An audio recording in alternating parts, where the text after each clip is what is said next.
Welcome to the Crypto Campfire.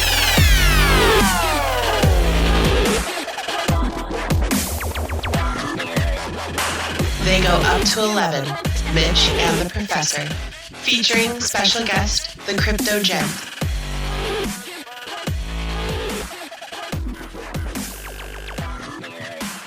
Hey guys, welcome back to another episode of the Crypto Campfire podcast. This is the Professor. And Mitch. And today we got a really cool show I'm pretty excited about.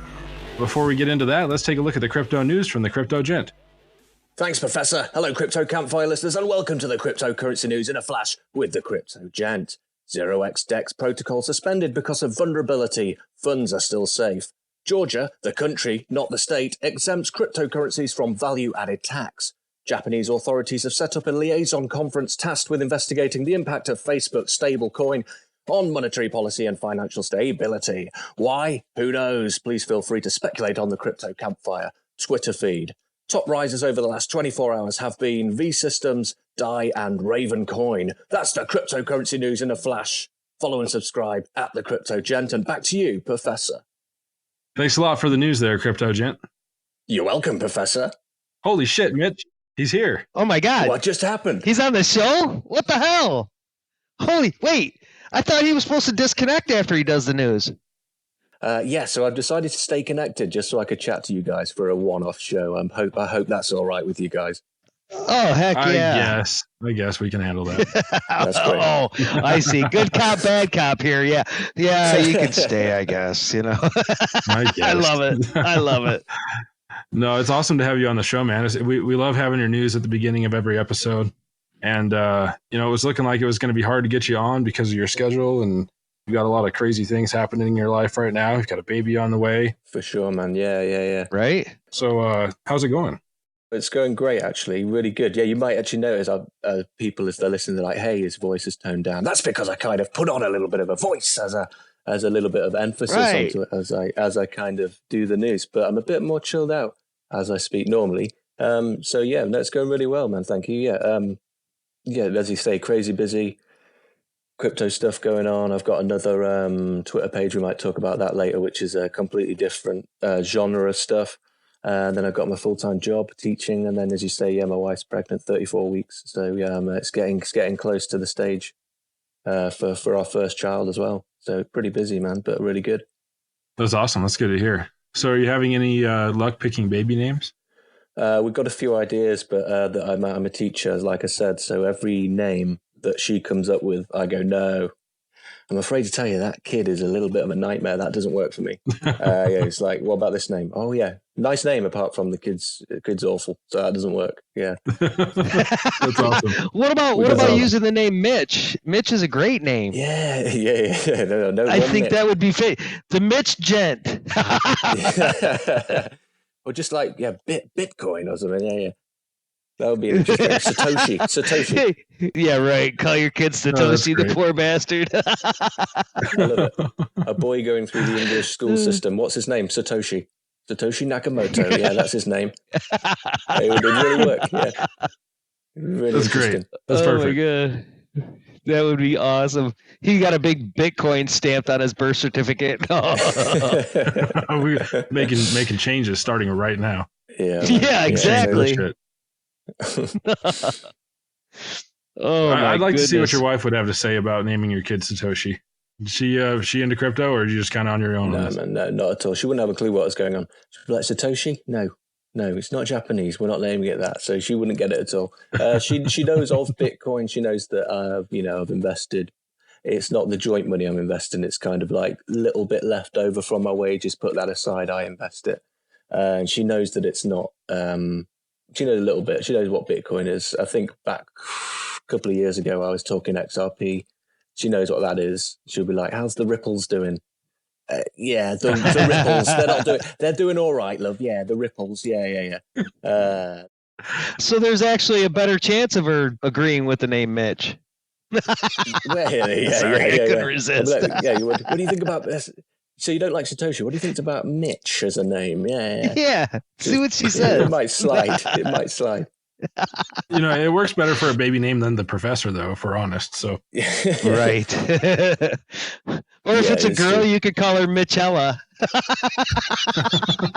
But I've got big educational plans for this child. If it ends up going to university and graduating, it would be Professor the Professor. So that wouldn't really work. That would be great. That would be interesting. But Professor Mitch sounds better. Yeah. Oh, that's amazing. So, how did you get into crypto in the first place? All right. So 2 years ago, pretty much exactly. So June, July 17. And you know what? I've always been kind of I've had entrepreneurial type desires. I always wanted to do stuff that is kind of on my own back. And I know that it's going to take quite a lot of years to kind of break through from the current grind of working for somebody else. So I just wanted to kind of start the process and find something I could do for myself. Stumbled across crypto whilst basically researching for different passions and things. And it was something like Bitcoin's doing blah, blah, blah. Bitcoin's doing this. And I was like, oh, what are these advertisements? And I just ended up researching them all. And then, the first thing I invested in was Ripple, was XRP.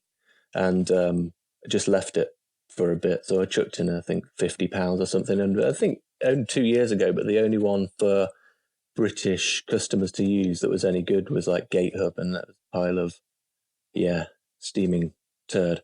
And so I chucked in 50 quid, so pounds for our British viewers, listeners, and left that for a few months. And that was obviously just before the December spike in 17.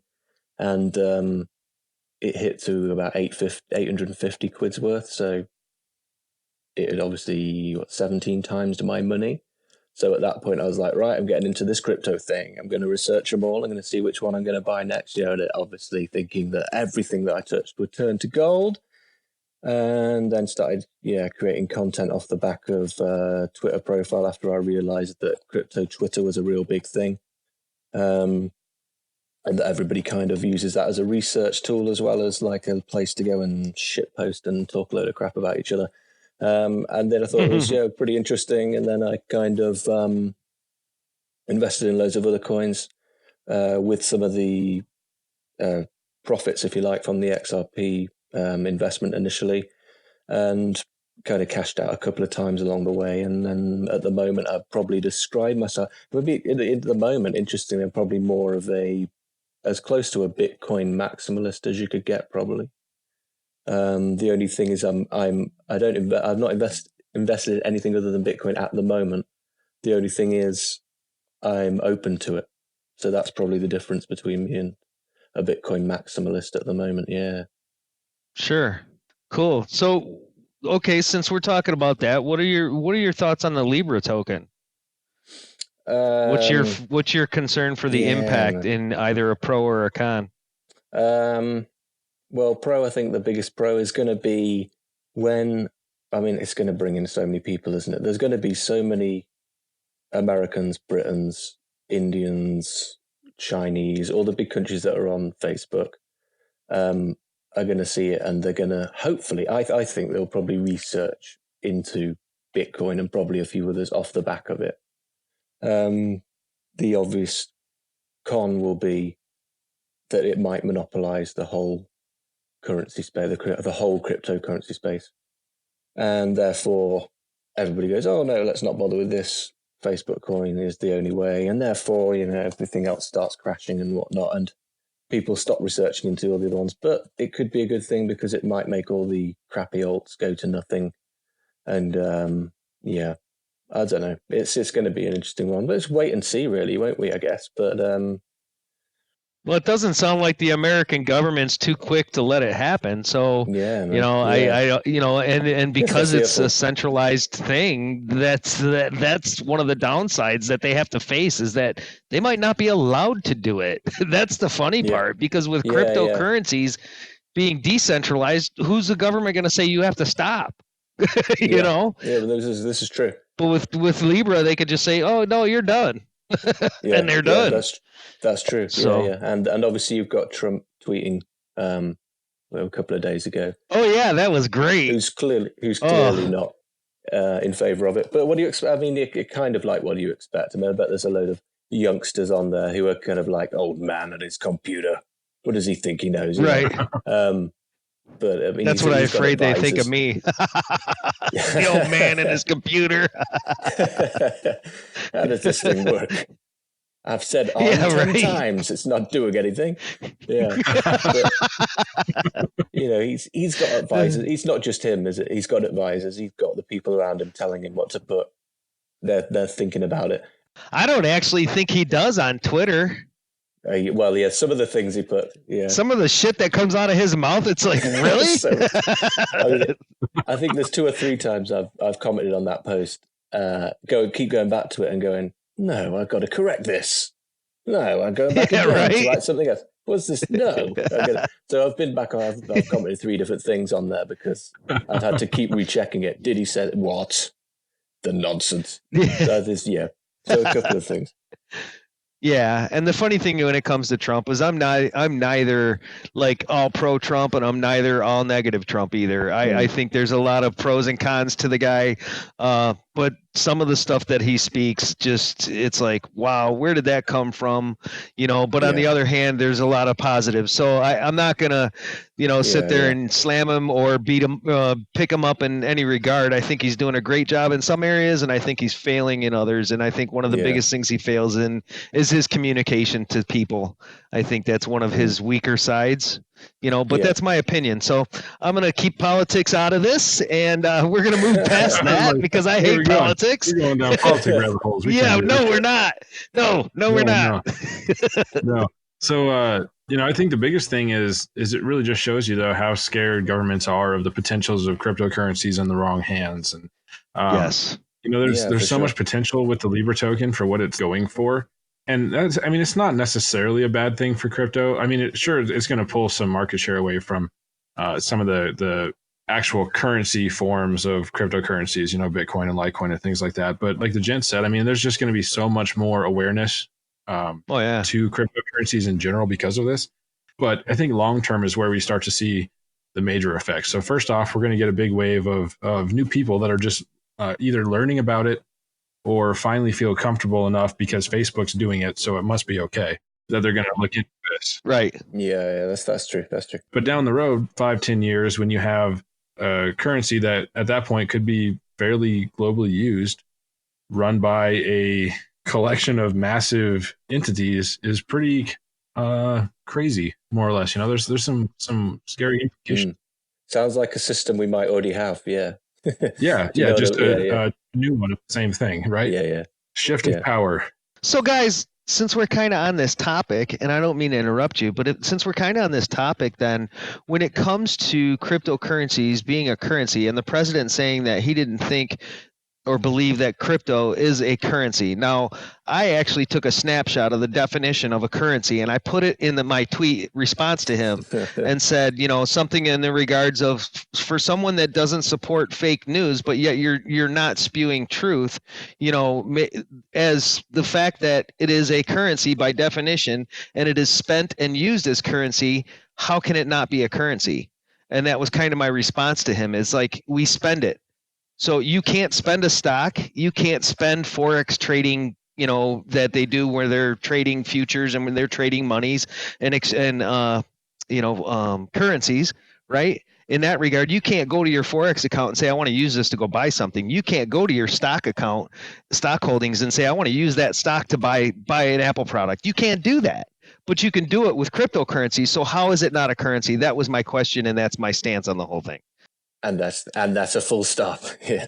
There's a lot of people that don't get it, and there's a lot of groups of people that don't get it, whether it's the entire administration or one individual or an entire government.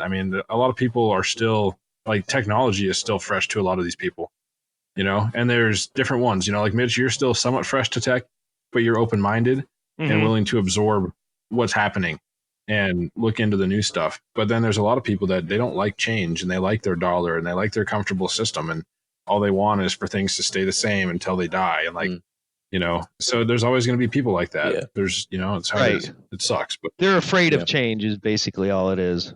I embrace it. Yep. Absolutely. So, Gent, are you practicing your dad jokes? Oh man, if that is excellent. You say so. I do them all day, every day. All day, every day. I'm full of dad jokes. Terrible play on words. I do it all the time. So, children in the class, they'll say something. Oh my goodness. It's just, what have I got it right? Okay. So I've been, this is so bad. So I've been having trouble recently, children, with this. I say it to the children all the time. So terrible dad jokes.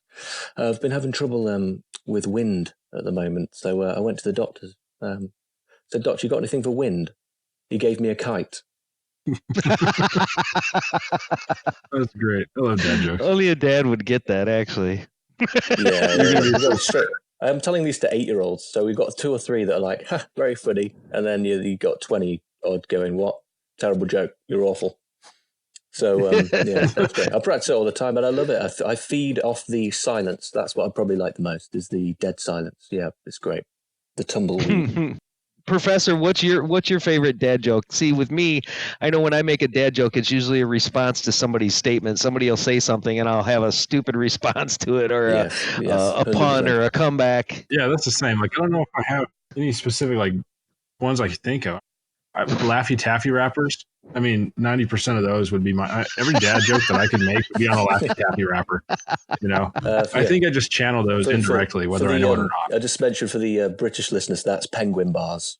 Penguin bars for us. Yeah, same thing. Okay. Penguin bars. Yeah, that's penguin bars. There's penguin chocolate bars, and on the you lift up the flap, and it's got the answer to the joke. So the joke at the front, and then in the inside the joke. Yeah. Oh, that's awesome. Kind of like Willy Wonka bars. We're gonna have to get some of those. Nowhere near as good, man. They're like terrible chocolate, actually, in my opinion. Awful chocolate, but you can't buy them on their own. Just packs of like 8. You can't get them on their own. That's because you're buying the joke. Yeah, of course. Yeah. Sounds like you're getting ripped off. Yeah. That's awesome. You know, I just didn't even think about Laffy Taffy not being necessarily like the same thing everywhere, right? It's one of those weird things that you don't think about, but. Is there any weird things like that you find interesting, like weird differences between UK products and US products? It's interesting, actually. Do you know, I think UK is coming a lot more Americanized. You probably hear that term, actually. Lots of people say it in Britain. Yeah, we're becoming more Americanized. But I think basically what they're trying to say is we're getting bigger at everything. Everybody says America's like bigger. So things like supermarkets. So I've been to America twice, I think, Colorado, Vegas, and Florida. And what seems to be like a little difference is that in supermarkets, the range of choice that you have is ridiculous. Like the type of candy bars that you have is like 1,000 different candy bars and things. And when we'll have like, I don't know, 20 or something. But it just seems to be like the range of, usually unhealthy, fatty food project choices that in your supermarkets are pretty huge. And then like your portion sizes from your restaurants are massive as well. And we have quite small portions and things like that. Your beers are obviously, I went actually to a baseball game to see the Rockies. Don't know who they were playing, didn't really know what was going on. But went to get a beer. I really like American ale, actually. And some guy served me, and he obviously picked up on the accent, and he went, hey, man, we actually serve our beer cold here, so watch out. I was like, yeah. So apparently warm beer in Britain, which we do. We have our ale quite warm compared to the American folks, but I quite like American ale quite a lot. I think it's really nice. That one was called Dale's Pale Ale. Actually, it was a lovely drop. Yeah, I can't really think what else, but there's probably loads. There's probably a lot. US versus UK office. We won't go down that one. The US versus the UK office. Oh my goodness. Let's start that debate. I'm sure that the opposite opinions exist. I prefer the US version because that's the first one I watched, and then I watched the UK. But now with Top Gear, I think it's the other way around. I mean, that's obviously a given, but I've not seen the US, man. US Top Gear, it's terrible. Don't bother. I've seen a couple episodes and I was like, what the fuck is this shit? It's not the same. I don't get me wrong, love the US office, think it's brilliant. But David Brent, awkwardness. They're just, my God, is so brilliant. But those people go around in Britain, you probably won't this will sound strange to you, and I've done it with many people. People do the David Brent impression to other people in the hope they understand it's David Brent. And then if you are a fan of The Office, you will reply in like. So it's like an unsaid code. So you will do something like, wow, is it? And then they'll go, got you. Office, love it. And then you'll start chatting about it and be like, yeah, we love The Office, love it. And then you'll basically spend all of your friendship quoting The Office back and forth. And it's gosh. That's our lives. So I'm part crazy. of Facebook groups about this, and it's really interesting as well. There's sort of dark web style Facebook groups where you kind of meme about The Office. So it'll be a meme of a normal meme, like I don't know, I'm looking at an advert now, try 2 weeks free dog food. And they'll put that picture up, and then you've got to rack your brains for a Office quote that would fit in with try 2 weeks free dog food. And then, the darker versions, obviously, you could imagine if there's a particular bit of news that isn't very pleasant, and then you've got to come up with a quote from The Office that fits it very well. It's a lifestyle. I love it. So, Gent, what's your favorite blockchain project as far as a use case goes? Right, okay. So the reason I first got into XRP when I was researching, so I must have researched about easily 100 different coins, and then I don't know what I'd say how I researched them, probably by going on everyone's website, looking through their white papers, quite meticulous about it, because I didn't just want to chuck my money away and stuff. So the first thing I thought about XRP, and I was like, oh, this is great, and kind of people were kind of slating it and things, and I was like, oh, why? Because I didn't really understand at the time about decentralization and centralization and that sort of argument around that as well. But the actual idea, I was like, this is actually pretty good. The idea of the fact that the banks aren't just going to go away and they're kind of working with the banks, and I thought that was a really good idea. And that kind of approach to the research initially in sort of 2017, I was like probably an XRP maximalist for a long time, which I kind of now am completely out of. And then, so now I'm like a minimalist on that. And then I started like, I'm going to research everything else and see what is really good and see what else really works. And so I saw all these like little things and like, oh, and we're working with, so like things like Dentcoin and things, and like, oh, we're working with the dentist industry and we're doing this, blah, blah, blah. I thought they were all kind of like gimmick coins and things, and I kind of getting despondent. And only really after a year or so, and I was like, actually, Bitcoin, what it really is Bitcoin, and properly researching and figuring out what Bitcoin was, and like, actually, yeah, they probably did get it right first time. This probably is like the best thing. Right. You know, right. It's the granddaddy. Truly decentralized. It is, everything follows it. Truly is decentralized. There is a limited supply. I think it's kind of a good thing nobody knows who the creator is, because it's like he can't manipulate the market, or at least openly do that. So I thought after a long time of researching, like hundreds of projects, I kind of stumbled back on the one that I probably should have researched in the first place, and said I'm essentially a maximalist on that, but I'm still going to dabble in other projects in terms of researching them. But to this date have not sort of gone back in. So one of my biggest mistakes was Blockport. So I thought that was a pretty good project for a while. At one point I had about 50% of everything I had in Blockport, and then left it in there, and I was like, oh my goodness, what's happened to it? It's gone. Obviously, all alts obviously went down, and then not too long ago, I don't know, what was it, a couple of months ago, they completely went bankrupt. So you live and you learn, and you lose. You lose along the way. If you're putting in what you can afford to lose, it really doesn't. It didn't matter too much to me at that time, because I should have probably did in parts, take some out and put it in other things, or take some out completely and cash it into the Great British Pound, if you like. Which I probably did in some parts, but I left a lot of it in, and it went down to essentially what it is now, which is basically nothing. And I did a similar mistake with OCN as well, the sort of byproduct of Tron. I got wrecked on OCN a little bit too. Yeah. So. What are your thoughts, Gent, on the adoption torch? And if it was passed to you, would you use it or would you pass it on? Do you know what the adoption torch is? He may not have seen it. I'm not sure. Sorry, yeah, adoption torch. Yeah, I don't really know. Go on, explain to me. The adoption torch is something that we kind of came up with and we pass along to people. And what they do is when you're past the adoption torch, you need to find somebody that's not in crypto, either a friend, family member, perfect stranger, whatever the case may be. Right. And then talk to them about cryptocurrency and do a video on it. Yeah, I vaguely remember this. Right. Okay. It's so difficult, isn't it? The adoption torch. Do you know where I live is it's hard to explain to other people, but it's like hillbilly style. But if for Americans, you would describe it as like hillbilly country, I guess that makes sense. So like proper like country area.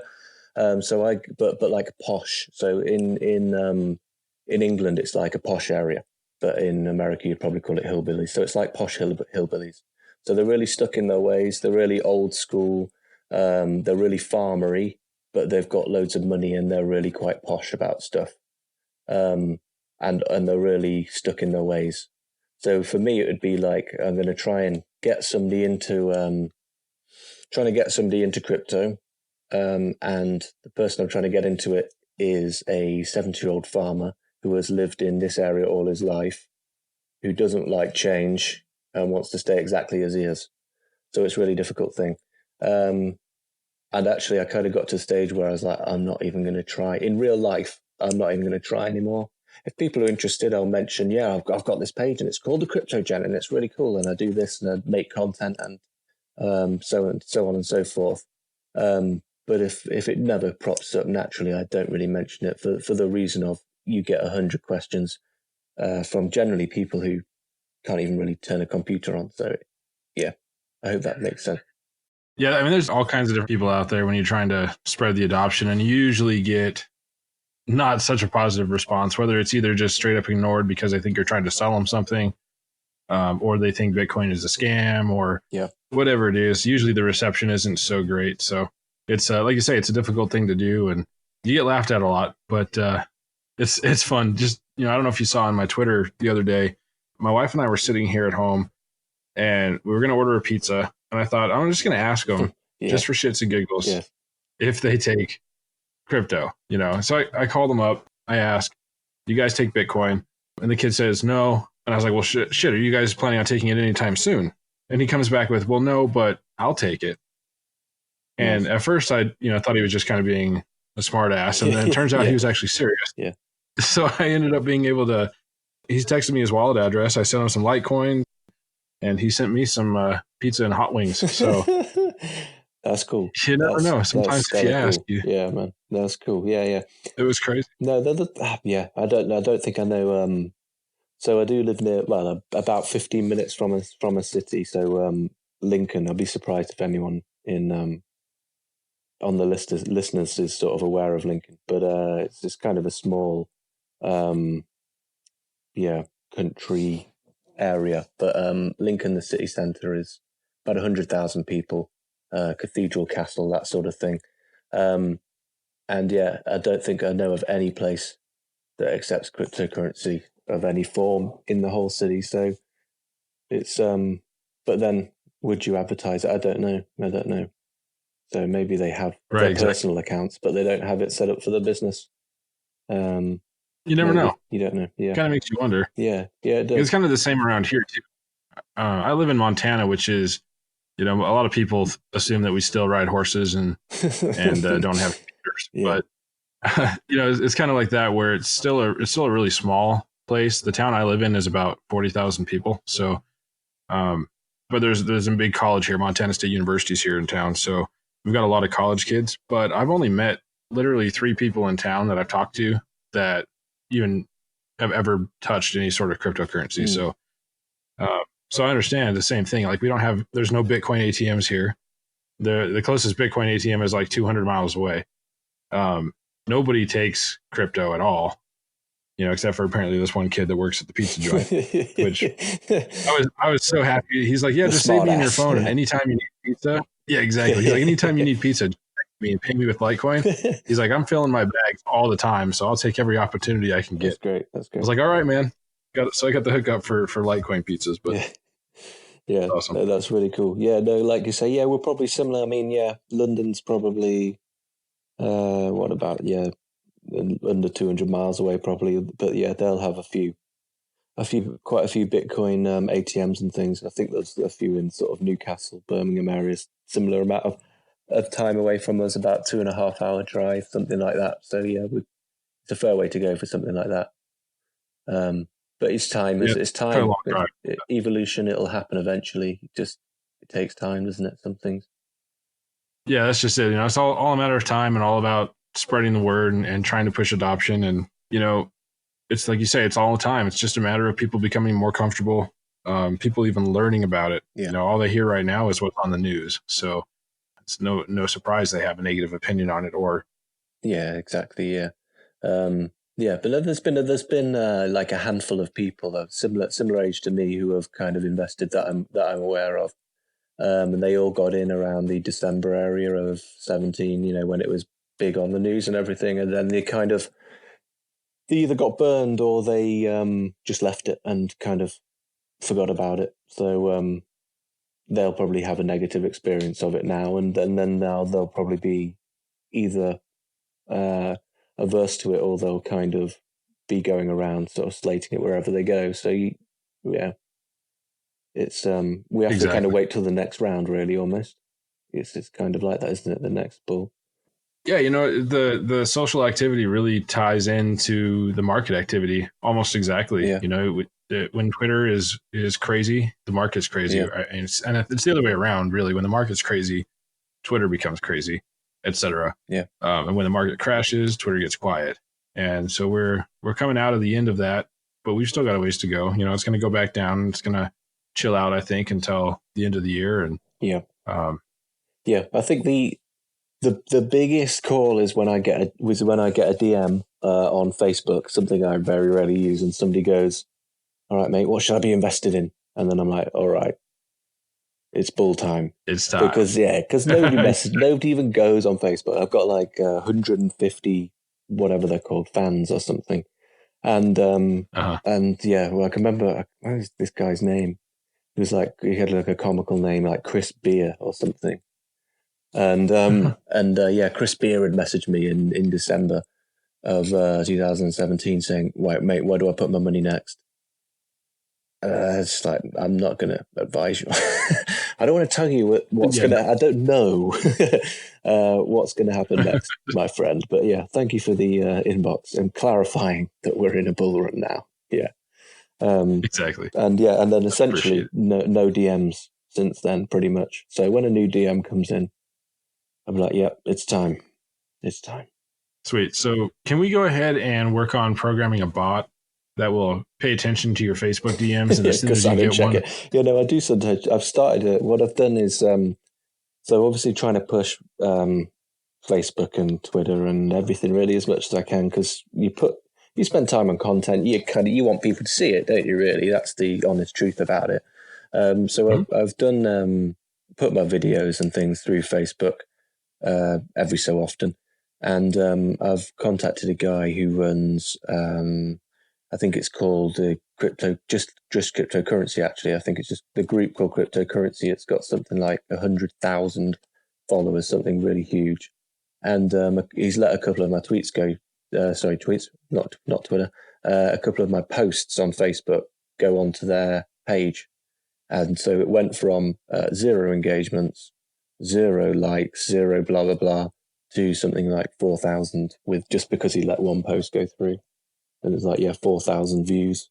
So just small things that I thought, oh, that's really cool, actually, that just reaching out to that guy who kind of said, nice content.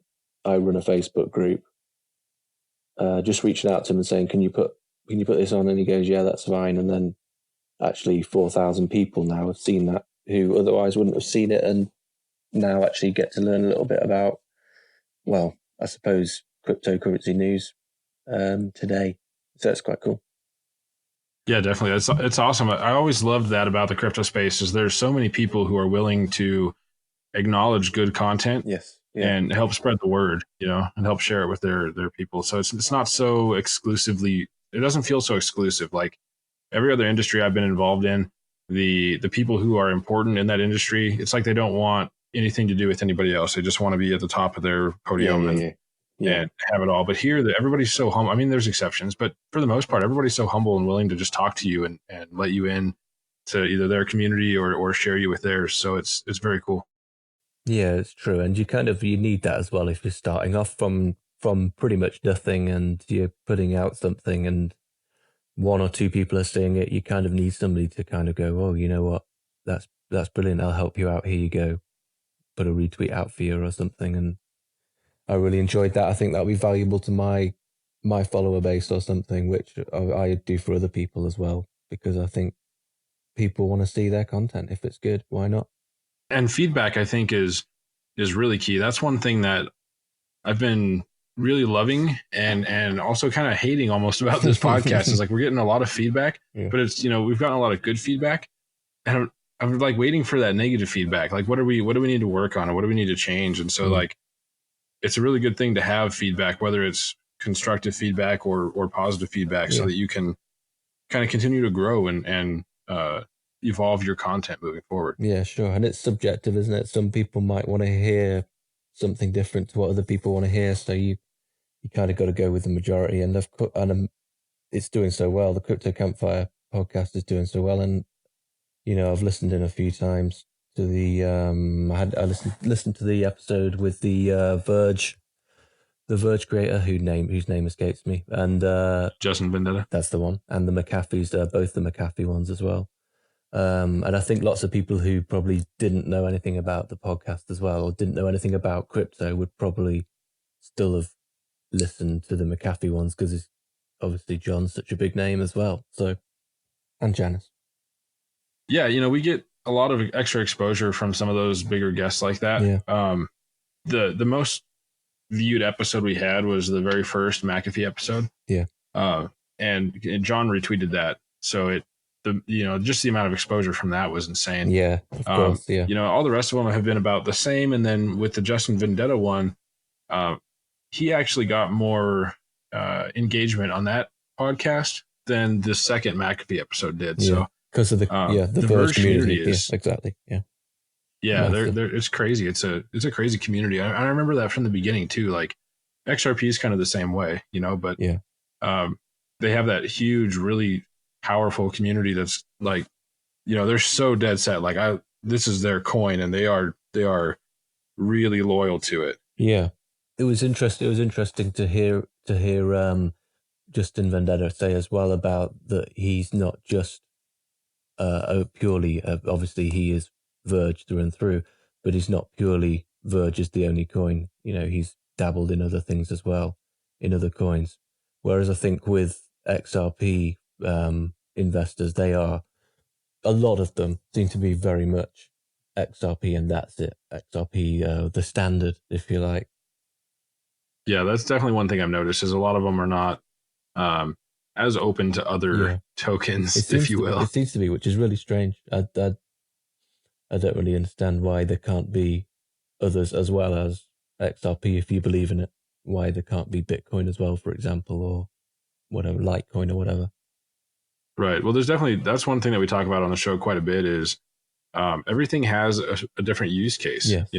There's a place for all kinds of things. XRP is excellent for large corporations or banks or anything like that, trying to send large amounts of money internationally. It's got its purpose.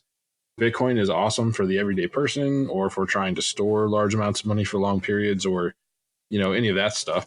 Then there's things like BAT token, which are focused on rewarding content creators for views. That's just it. You can't isolate yourself to one thing. There's so many different use cases out there that you're just missing out too much. Yeah, it's true. It's also like I don't know. Do you think the market's kind of over flooded with different? Because you mentioned BAT, and then you think there's BAT. There's so many other ones that are doing exactly the same thing, or at least very, very similar thing to BAT with a slight twist. Do you think it's kind of over flooded? with too many. I think it is, and I think it has to be, because if you look back to the days of the early internet, or I shouldn't say the early internet, maybe more like the .com boom days, early to mid 90s. You had all these different websites doing the same thing, more or less, and that's kind of how it works. You start a new industry, and you get all these people rushing in to do stuff. You're always going to have competitors. And like I always say, you don't have to be the first, you just have to be the best. So that's true. And that's true with everything as well, isn't it? Like inventions and things as well. Right. And like you say, big websites like Google. Was Google the first, or we had like Yahoo? In Britain, we had Ask Jeeves. I don't know if that was American as well. We had that here too. Jeeves, yeah. I remember Ask Jeeves. That was great. It was terrible, man. It's so shit. In comparison, it was awful. But there you go. But then you it was like the closest thing we had to AI at the time. Yeah, you were and that you had to pose. Am I right in thinking you had to pose the question with correct grammar and punctuation? Yes, I forgot about that. Ridiculous. And now you just go on and type something, completely spell it wrong and everything, and Google pops up straight away. I think you meant what is eczema, and you're like, yeah, I did mean what is eczema, but you're there back in 1999 trying to ask Jeeves, have I got eczema? Sorry, we can't compute that because you haven't put a capital H and you spelled eczema wrong. You didn't put a Z in there, for example.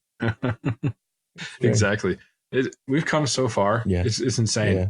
So I speak sometimes to like my dad about it. So my dad's 71, and I'll say to him, because obviously he's experienced like completely no technology pretty much, and then all of a sudden this boom, and I've said to him, like, did you ever think you would have something like this? And he's like, no, it's like something from sort of sci-fi to him, because he's gone through his life experiencing nothing, and then within a space of like 40 years, 50 years, they've gone from computers the size of a house to like it being the size of a cell phone. It's so crazy to think that they used to write software on punch cards. Yeah. Right. Yeah. Like it's crazy. Yeah. Yeah. And that's kind of a interesting thought, would be like taking somebody from 20 years ago, just 20 years ago. Yeah. And having cut off their experience at 20 years and then just drop them into now. Yeah. Like, I'd be like, yeah, I'm playing my snake. I'm good. I'm on level 7. Wait, that kind of sounds like me in all actuality. Take somebody from 20 years ago and drop them into now. I mean, my technology is so limited as far as my experience that just described me to a T. So what's it like? What's it like technology compared to back then? Oh my God, it's crazy. I mean, back then we used to have to actually dial a phone, and now you can tell your phone to call somebody. Think about that. Have you seen you used to have to dial numbers, and now you say, hey, Siri, call so-and-so. I mean. It's true. Have you seen the viral video of the two boys? They're what, 16, 17 years old, and the parents just say they place old style phone on the table, and they try and get them to ring it. So it's one of the twist dial ones where you have to turn the number for each digit for who you want to ring. So they give them a number to call, and they say give it a go. And obviously, having experienced it, we're all like, yeah, they're just going to do it fine, and they just can't figure it out. That you have to lift up the receiver and turn each digit one at a time, and then keep the receiver in your hand. They just couldn't figure it out, and it's hilarious viewing for anybody who wants to watch that on YouTube. It's something like 2 boys fail old phone, something like that. Nice. Don't type that into Ask Jeeves though, because it wouldn't come up. No, you wouldn't have the proper grammar for that. Yes, you'd be in trouble. You'd be like, how could I find the video of the 2 boys who are on the phone and they have an epic fail? Full stop. And make sure there's no spelling James errors. doesn't know what an epic fail is. I wonder when the term epic fail was coined in a technology sense. Yeah, I wonder. That's from a video perspective. Yeah, yeah, I wonder. But then there's some stuff actually that I think, that's a really new saying. Like "Tata for now." I thought that was a really new saying, and even abbreviated to TTFN. I thought that was a really new saying. But it turns out they used it during Second World War. Interesting. Yeah. I've got a cool story actually about a famous saying. So the saying "saved by the bell"? You've heard that, yeah. You've heard that saying. That comes from, we're talking Tudor times or before, so 1500s or so. They used to bury people, and then they would, for some reason or other, they would check the coffins afterwards. They'd pick the coffins up and they would have a look, and inside there would be scratch marks inside the coffins. So they realized they were burying people alive. So in order to solve that, they put a bell, a string inside the coffin and then put them 6 feet under the ground, and then attached to the string just outside the coffin was a bell. So if they were buried alive, they would pull the string, it would ring the bell, and hence the saying, saved by the bell. That's crazy. Yeah. I'd heard about the bells, but I never heard the connection. And a great TV show as well, Saved by the Bell. It is a great TV show. Man, throwback to was that late 80s or early 90s? I don't even know. I think that was 90s. I watched it in the 90s. There is an amazing YouTube channel called Zach Morris is Trash. And essentially what this guy does is tells you the genuine storyline of Saved by the Bell, and makes you realize how much of a horrible douche Zach Morris really was. And it's amazing to watch. Really? And you don't realize, obviously, when you watched it as a young kid, you were like, Zach Morris, I want to be that guy. He's so cool. And then when you watch the actual him talking over it, hilarious stuff. Yeah, great. That's funny. I got to go check that out. What it's called? Zach Morris's what? Zach Morris is Trash. Zach Morris is Trash. Yeah. That's amazing. I've never heard that before. That's interesting. I'm gonna definitely look into that. Oh, look, that's crazy. Yeah, it's it seems to be part of Funny or Die. I don't know if it's part of their, but whatever. But it has an advert for Funny or Die at the end every time. I don't know if it's part of their thing or what. I don't know, but it is very funny. Crazy. So, Gent, I got to ask you. This is a question that I've already asked before, but the answers are always entertaining to me, and I really have to know where your head goes with this. So, if you could replace your eyeball with any household object, what would it be? That's an interesting question, and one that I've thought about every day for the last 31 years. At least since I had a brain capable of thinking of such high intellectual questions. Here we go. Let's think. I don't just want to give you like a shitty answer and then try and make up why it's good. But I did know a guy, or I did know a guy with a glass eye, actually. Very interesting. Nice. Yeah. That's the whole story. Let's think. That's the whole story, he says. That is the whole story. That's all. I just knew a guy with a glass eye. That's it. End of story. He was not interesting. Nice guy. No. He had a nice guy, glass eye. That's it. Let's see. I don't know that it actually even has to fit in your eye. What do you think, Mitch? It's like something massive. We can defy physics. A football or something. Let's go around. One normal eye and one football thing is. I would put a tilt sign in my eye. A what? A tilt sign, like tilt, like the old video games where you get the tilt when you were playing pinball. Oh wait, you mean? Oh, okay.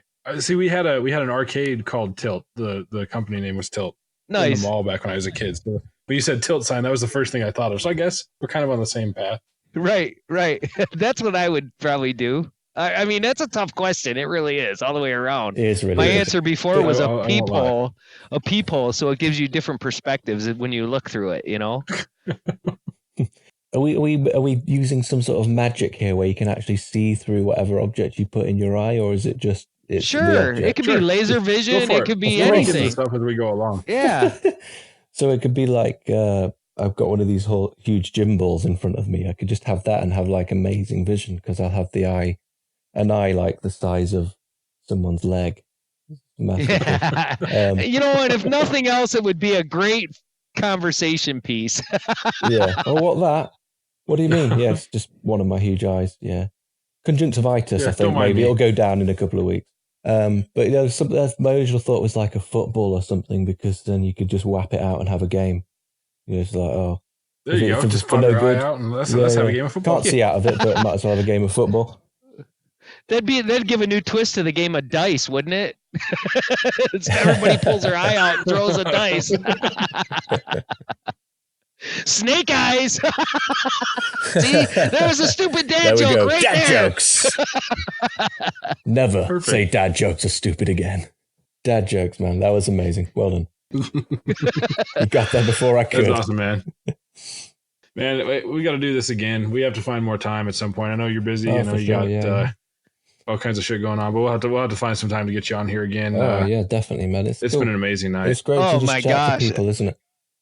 I It don't get is. to do It very is. often. Like I say, people don't, around here, people don't talk about it much, or at least we don't go in depth about things. So it is cool. It's great. This is like pretty much my only outlet, like you say, to talk to people about crypto, because it's the same thing around here. I'm also in one of those places. There's nobody around here that I know, at least, that is even remotely interested in hearing me talk about crypto. So it's nice when I can corner you people and I can dump my conspiracy theories at you and call it good. Oh, but don't go down the conspiracy theory. Right. I'm tired of everybody running from me like I'm a weirdo. So where see are Mitch- you, Mitch? Where are you based? I'm out of Michigan. So I'm near Yes. Detroit. Yeah. The auto CMA. capital of the world. Yeah, I only know places in America by where wrestling events have been held. So back from my youth, and it'll be like, we're in Detroit, and I'll go, yeah, that's Michigan. Yeah. Only purely because yeah. it's a whatever. Vince McMahon will be introducing it, and it'll be, we're in Detroit, Michigan. And then you're like, yeah, I know it now. And they'll be like, yeah. I think everybody in the We're world's wherever. heard of Detroit in one respect We're in or Austin. another. Oh, it's Texas. Yeah. So things like that. But yeah, Michigan. No. The only experience I have in Michigan is the really cool song, which I don't know if you'll know it. But it features on a Laurel and Hardy film, and it's I know it's probably called "I Was Born in Michigan." I don't know, or "On the Farm Where I Was Born" or something like that. But it's really cool. I don't know if you've heard of it. On the farm where I was born. we know you can sing, so maybe you should sing it for us. All right, I'll do it in their style, but they are, bear in mind, there's like 4 of them, so I won't be able to do all 4 parts. All right. I was born in Michigan, and I wish and wish again that I was back in the town where I was born, the town where I was born. There's a farm in Michigan, and I'd like to fish again by the river that rolls beside the fields of waving corn. A lonesome soul am I, and here the reason why.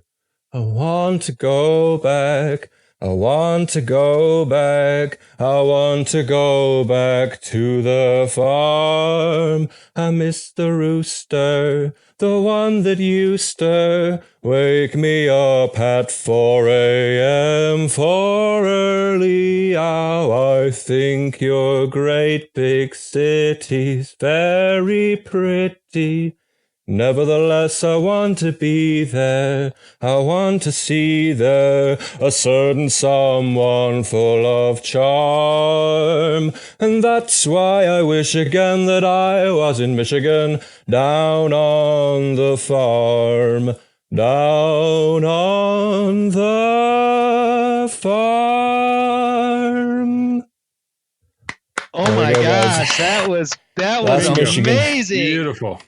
That was absolutely I love incredible. Thank you so much for That was that. a perfect way to close out the episode. Oh my Absolutely. God, that was amazing. The 4-part harmony can be found on YouTube. You just have to type in something like what's the film? It's just type in probably Laurel and Hardy, Michigan, and it'll probably come up. But it's really cool. Nice. Well, these guys, they're like 1920 singers, and they're absolutely amazing. Yeah, they pull it off brilliantly. I think they're like called the Averly Brothers or something.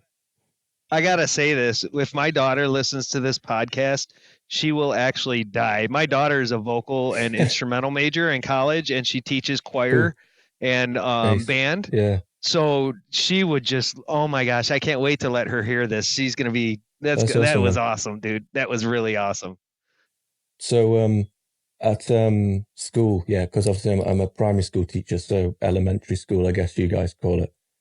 So I teach 8 and 9-year-olds at the moment, and every Thursday, so I'm the music lead, so I lead the sort of music around the school. And every Thursday I go and I sing them a little song before they get started, and then they all sing a collection of songs.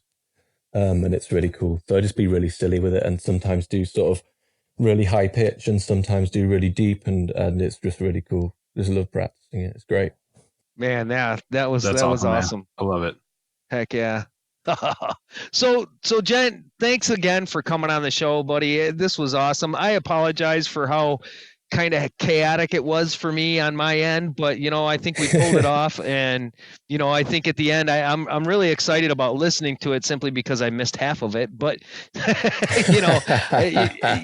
we all got responsibilities, and having you on the show was definitely something I did not want to miss. So by all means, I was willing to go through just about anything to make it happen, and I'm so glad we did. Thank you. I'm glad we did. What a great episode, man. Thanks very much. No, it's very humbling for you to say that. Thank you, Mitch. That's great. And Professor, it's awesome. I'll obviously be listening to future shows anyway, and of course be featuring in future shows. So thanks very much for having me on. Absolutely. We got to keep you on. That's for sure. Heck yeah. Thanks a lot, man. Thank you so much. Have a great evening, sir. And you guys too. Thank you. Cheers, guys. Man, it was really cool to have Gent on the show. It's been a long time coming. He has been amazing getting that news to us every time for the podcast. And I mean, it's not the same without it. I love it. So I'm really glad we got to have him on the show. Oh, for sure. For sure. I mean, that one episode, I think that we listened to, and then we got the responses back that said, what, no news segment. And it was kind of like, it was really missing. So it's just like, he's part of the show, and I love it. I'm glad that we were able to have him on tonight. And he's funny as hell. Oh yeah, he is. He really is. Man, we need to hang out with this guy like in the real world. And dude, for sure. That Can you voice, imagine having a beer with the Gent? Oh my God. Can you imagine? Oh, I yeah. mean, Dude, him awesome. singing was awesome, dude. That was crazy. If you put him like with warm-ups, obviously he did that ice cold with no vocal warm-ups. Now you give that guy some vocal warm-ups and let him be prepared for that. That would have been incredible, even more so than it already was. Have you seen his video of him singing and playing the guitar? No, I haven't. You haven't seen this? Oh, dude, it's going to blow you away. Dude, I am so sheltered. If you think about it, I am. It's crazy. Right, well, I'll find it and I'll send you a link to it. Well, maybe I'll put a link to it in the description of this video or of this podcast also. Oh, that would be cool. Man, it popped up on Twitter like a couple weeks ago. I don't remember if he posted it or if somebody shared it, but it was a video of him from quite a while ago, and it was amazing. Yeah, for sure. For sure. I can't wait to hear it. I mean, that's like, I say I'm sheltered. Someone today asked me if I've ever heard of Bix Ware. And I'm like, who's that? And they're like, seriously, you're in crypto and you don't know who Bix Ware is? And I'm like, no, I can't say that I've ever heard of him, So just those little nuances that that I haven't been exposed to, right? Because you only know what you read and you only know what you're exposed to. So without the exposure and without ever, reading about it, how would you know about it? So, yeah, for the same thing with his vocals, without actually hearing that, I'd have never guessed it in a million years. That was great. Well, and this space is so huge, man. I mean, there's the whole crypto space, and then that's divided up into the little communities for every coin and all that stuff. And everybody underneath that, every single person has so much to share and so much that they're putting out there that there's no way you can absorb everything from everybody, So I cut my following way down to the people that I want to see, the people that are putting out positive content, and I still can't keep up. I could scroll for days and Exactly. I would never be caught up with the new content. So No. it's a cool place, but yeah, that's, but that kind of goes into what we were talking about of when you find good content, you have to share it, Right. So it goes right into that. Yes, exactly. Because it helps put it out there to the people that don't see it. And, like for me, for example, because now that we're actually creating content, I only really see on Twitter my notifications. And usually my notifications take me long enough to go through or keep up with that I don't even get a chance to just go to the home feeds and actually see what, people are just generally tweeting that I follow. I don't even have a chance to do that. So yes, it makes a huge difference for people to retweet stuff.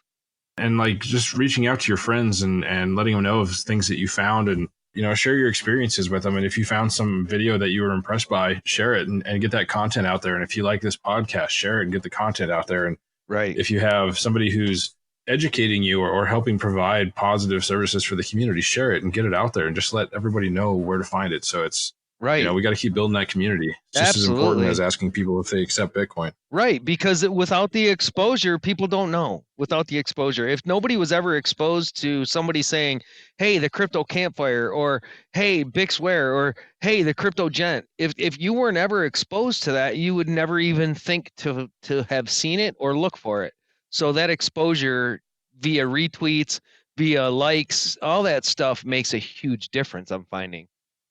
Oh, yeah. So how about those rap battles this last Friday? Oh, my gosh. Those were insane, dude. That was great. It was crazy. We had so many new people coming in. Oh, yeah. I mean, this one guy, what's his name? Memes. He had 13 followers or something, and the guy's just blasting shit out. And I'm like, oh, my God, where'd you come from, bro? That was awesome. Right? He appeared out of nowhere. Like somebody used to follow this guy. Yeah, definitely. I followed him right away. Cat threw some lines down. Poker Brad actually threw some lines in there. Wild Child sings. That was cool. We had some new people. I haven't seen Ben's dad though. Have you? No, he's but I think his entire feed's been a little quiet lately. Yeah. So I don't know if he's got some. He might be on vacation or something. Some stuff he's working on or not. But yeah, we'll have to blow him up though and see what he's doing. Yeah, for sure. Because I know I tagged him in a couple of those. And that's the other thing when I create a tag list for it, there's so many people that I don't fit in the list, and I kind of always hope that everybody else will start tagging people that they know to join in, because that last night was insane how many people and how fast, and I mean I could not keep up with the notifications. I just couldn't do it. Oh, it was nuts. It was going so fast. It was crazy. But that's when it gets exciting, though, when you're sitting there just rapping like crazy, like nonstop. Did you see that live thing I did? Oh, my God, I so cannot rap live. What? How did I miss that? I don't know. Yeah, it was a video. I did a live broadcast, and I rapped, and I tagged it to the feed. And Swift Crook, I think there was a bunch of people. I'm gonna have to go back and check it out. There was a bunch of people that liked it, and it was funny. It was just nice. I at the end, I'm like, oh my God, I just can't rap. This is insane. It was funny. That's amazing. I'll have to check it out. I was driving back and forth while the wife was driving. I was riding, but we were going back and forth to a few different stores and stuff while we were trying to rap battle. So it was kind of an amazing thing. I don't know how I managed. You were laying down some juicy shit too. That was cool. It was all right. Oh, stop it. There was. I can't believe I missed a live rap. Can't believe I missed that. You got to look, man. It's out there. It was cool. I'm not doing it.